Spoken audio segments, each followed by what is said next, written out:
کسی بندے کا دل دکھا ہو تو میری گزارش ہے مجھے اللہ کے لیے معاف کر دیں۔ السلام علیکم ورحمۃ اللہ وبرکاتہ۔ جی ہاں ناظرین، انتقال سے قبل پیر ذوالفقار نقشبندی رحمۃ اللہ علیہ کے آخری الفاظ مجھے معاف کر دو دارالعلوم دیوبند کے استاد کا حیران کن خواب سامنے آ گیا۔ ناظرین، علم و روحانیت کا ایک ایسا باب بند ہو گیا ہے جسے کھولنا شاید صدرت مولانا پیر ذوالفقار احمد نقشبندی رحمۃ اللہ علیہ کی رحلت کی خبر نے امت کو ہلا کر رکھ دیا ہے۔ لیکن کیا آپ جانتے ہیں کہ انتقال سے کچھ دن پہلے آپ نے اپنے مریدین کو مخاطب کرتے ہوئے کون سے آخری الفاظ کہے تھے، اور دارالعلوم دیوبند کے ایک استاذ نے ان کے وصال سے صرف ایک ہفتہ قبل کون سا حیران کن خواب دیکھا تھا؟ یہ ساری تفصیلات مولانا طارق جمیل اور مولانا الیاس گھمن کے تعزیتی پیغامات کے ساتھ آج کی اس خصوصی خبر میں دیکھیں۔ ناظرین، آج 14 دسمبر 2025 بروز اتوار ہے۔ حضرت جی پیر ذوالفقار نقشبندی رحمۃ اللہ علیہ نے اپنے انتقال سے کچھ دن قبل اپنے خلفاء اور مریدین سے خطاب کرتے ہوئے فرمایا تھا کہ اگر میری ذات سے کسی کو کوئی تکلیف پہنچی ہو تو مجھے اللہ تعالیٰ کے لیے معاف فرما دے۔ وہ کلمات آپ بھی سن لیجئے۔ اگر اس عاجز کی طرف سے کسی بندے کا دل دکھا ہو تو میری گزارش ہے مجھے اللہ کے لیے معاف کر دیں۔ بہار دنیا ہے چند روزہ، نہ چل یہاں سر اٹھا اٹھا کر، خدا نے خود ہی مٹا دیے ہیں ہزاروں نقشے بنا بنا کر۔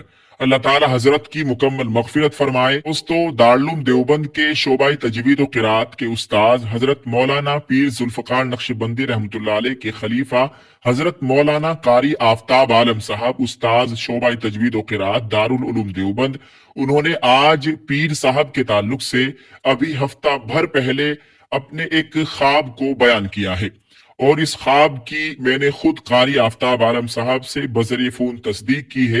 انہوں نے اس کی صحیح ہونے کی تصدیق کی ہے۔ آج ظہر کے بعد درسگاہ میں استاذ محترم حضرت قاری آفتاب عالم صاحب امروہی، مدرس دارالعلوم دیوبند نے پیر صاحب رحمۃ اللہ علیہ کے ایصال ثواب کے لیے تلاوت کی ہدایت فرمائی۔ بعد ازاں اپنا ایک حالیہ خواب بیان فرمایا۔ گزشتہ ہفتے میں نے خواب میں دیکھا کہ میں حضرت کے ساتھ حرمین شریفین میں ہوں۔ پیر صاحب نے مجھے مخاطب کر کے فرمایا، بھائی قاری صاحب، اب آپ کسی اور سے رجوع کر لیں۔ قاری صاحب نے فرمایا کہ میں سمجھا شاید میرے معمولات میں کمی کی وجہ سے یہ تنبیہ ہے، مگر آج جیسے ہی وصال کی خبر ملی تو اس خواب کی حقیقت کھل کر سامنے آ گئی۔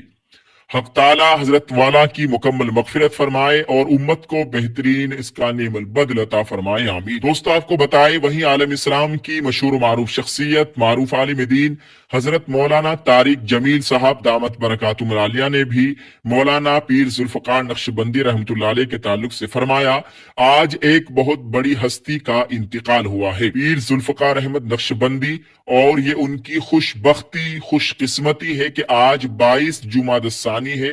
یہی صدیق اکبر رضی اللہ تعالی عنہ کی وفات کا دن ہے، یہی پیر صاحب رحمۃ اللہ علیہ کی وفات کا دن ہے، اور سلسلہ نقشبند حضرت ابوبکر صدیق رضی اللہ تعالی عنہ سے ملتا ہے، تو یہ ایک بہت ہی اعلیٰ مناسبت ہے۔ ساری زندگی حضرت کی اللہ کے بندوں کو اللہ سے جوڑنے میں گزری۔ مولانا